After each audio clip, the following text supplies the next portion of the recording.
पिंकी चाय लेकर आती है। ये लीजिए चाय, पिंकी कहती है। वैसे भाभी आपसे एक बात पूछूं? रोनित कहता है। हाँ पूछिए। आपकी सहेली के लिए मैं कैसा हूँ? रोनित कहता है। पिंकी हैरानी से, व्हाट? मजाक कर रहा था। रोनित आप भी? अरे राजीव भैया कहाँ चले गए? अभी तो यहीं थे। चांदनी नहाकर बाहर आती है और अपने गीले बालों को झाड़ रही है। राजीव वहां जाता है। चांदनी के बालों का पानी राजीव पर आ जाता है। राजीव खड़ा चांदनी को देख रहा है। आप? चांदनी कहती है। तुम्हें चोट लगी है, घर पर रहकर आराम करो ना। राजीव कहता है।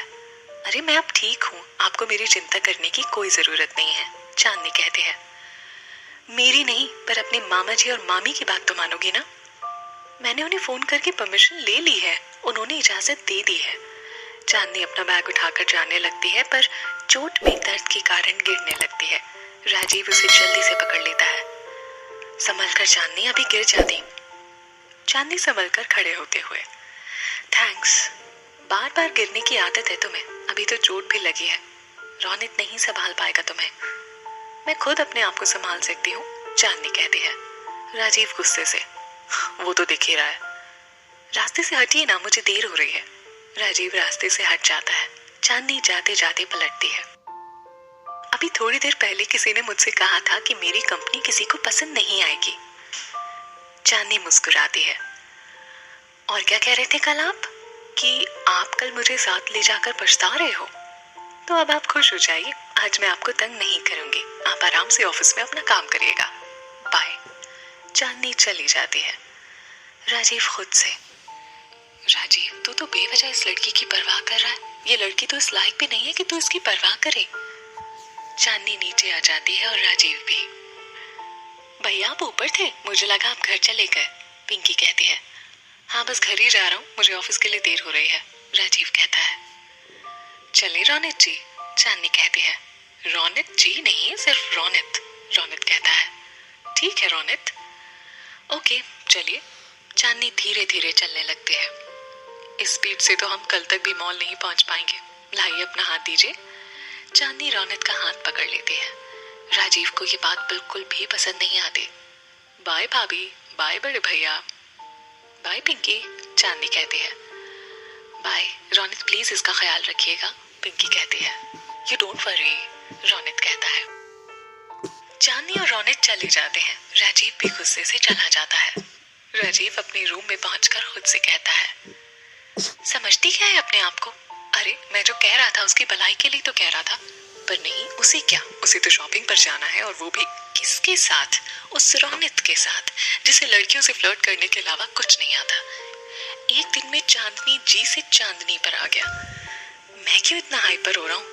उसकी मर्जी, किसी के साथ भी जाए, मुझे क्या, मैं भी आज ऑफिस में सुकून से काम करूंगा। राजीव अपसेट होकर।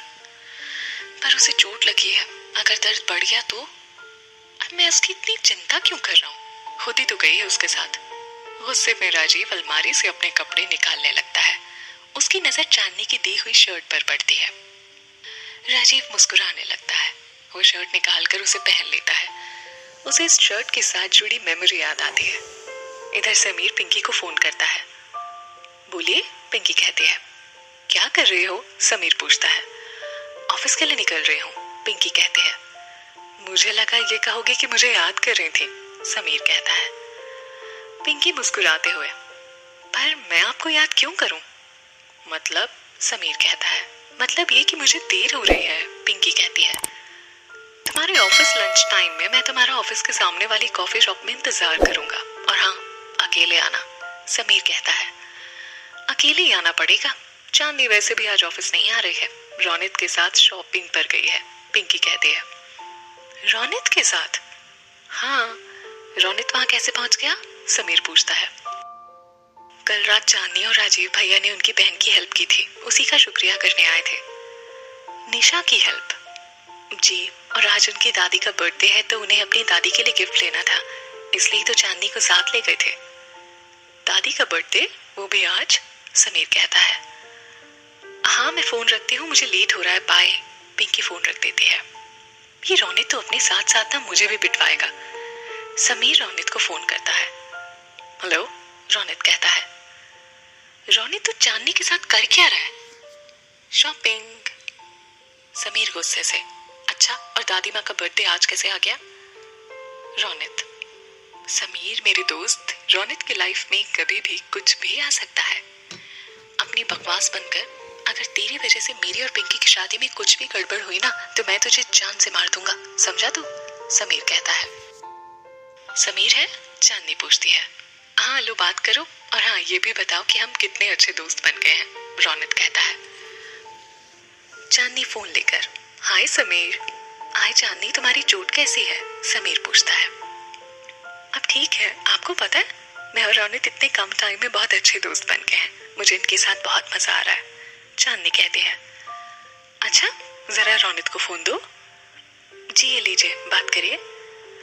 रोनित कहता है, मुझे पता है तो क्या कहने वाला है, प्रॉमिस करता हूँ चांदनी को मेरी कंपनी पसंद आएगी, बाय, मैं फोन रखता हूँ। हेलो हेलो, रोनित मेरी बात सुन। रोनित फोन काट देता है। सोनिया अपनी कैबिन में परेशान है। मिस्टर मल्होत्रा कैबिन में आते हैं। क्या बात है बेटा, परेशान लग रहे हो? मिस्टर मल्होत्रा पूछते हैं। डैड, मुझे समझ नहीं आ रहा कि मैं ये सारा काम कैसे मैनेज करूं। विक्रम को ऑफिस से निकालने के बाद वर्कलोड बहुत बढ़ गया है। राजीव अच्छा काम कर रहा है, पर मैं इतनी जल्दी उसे इतनी बड़ी जिम्मेदारी नहीं सौंपना चाहती हूँ। और सिक्की को तो आप जानते ही हैं। समझ नहीं आ रहा कि ये सब मैं कैसे हैंडल करूं। सोनिया कहती है, मुझे तो बस एक ही रास्ता नजर आ रहा है। मिस्टर मल्होत्रा कहते हैं। क्या डैड? सोनिया पूछती है। विक्रम को माफ करके एक चांस और दे दो, मिस्टर मल्होत्रा कहते हैं। डैड? स्वीट हार्ट, दिल से नहीं दिमाग से काम करो। हमें इस वक्त विक्रम की जरूरत है। हम दोनों ये बहुत अच्छे से जानते हैं कि विक्रम भले ही साइट पर विजिट नहीं करता हो, हर वक्त उसके हाथ में शराब होती है, पर फिर भी वो अपना काम मैनेज करना बहुत अच्छे से जानता है। वर्कर्स को हैंडल करना उसके बाएं हाथ का खेल है। और फिर तुम ये कैसे भूल सकती हो कि विक्रम वो हथियार है जिसे हम जब चाहे बलराज खुराना के खिलाफ इस्तेमाल कर सकते हैं, मिस्टर मल्होत्रा कहते हैं। पर डैड, विक्रम अपने मामा जी की तरह हमें भी धोखा दे देता है। अगर राजीव नहीं होता तो हमें उसकी धोखेबाजी का कभी पता नहीं चलता। इस बात की क्या गारंटी है कि वो हमें फिर कभी धोखा नहीं देगा? सोनिया कहती है। कोई गारंटी नहीं है, क्योंकि मैं भी जानता हूँ कि विक्रम की फितरत कभी बदल नहीं सकती। पर लोगों को अपनी जरूरत के हिसाब से इस्तेमाल करना सीखो बेटा। कंपनी के बारे में सोचो स्वीट हार्ट। खैर, मैं चलता हूँ, मेरी एक मीटिंग है, पर मेरी बात पर गौर जरूर करना, मिस्टर मल्होत्रा जाते जाते पलट कर कहते हैं। और एक बात, विक्रम को माफ करने में ही हमारी भलाई है। आखिरी फैसला तुम्हारा है।